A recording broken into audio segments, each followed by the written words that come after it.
मौसम में बदलाव होने से सर्दी, खांसी और जुकाम से पीड़ित मरीजों की गिनती लगातार बढ़ती जा रही है।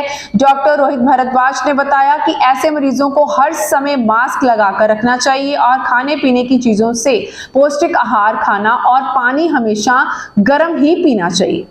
मैं दसना चाहना हाँ कि जिदा कि जे किसी को खांसी जुकाम बुखार है तो मतलब अपने आप मास्क ला के रखे ताकि दूजे बंदियां इन्फेक्शन ना कर सके। तो भीड़ भाड़ के इलाके से जान बचना चाहिए है, खास करके बजुर्गों के छोटे बच्चों का ध्यान रखना चाहिए है। तो साढ़े को एक सैनिटाइजर की बोतल भी जरूर होनी चाहिए है कि आप बाहर जाइए वो यूज कर सकिए। तो प्रॉपर हाइड्रेटेड अपने आप रखना चाहिए है, पानी ज़्यादा पीना चाहिए है, तो न्यूट्रिशियस वाला भरपूर भोजन लेना चाहिए।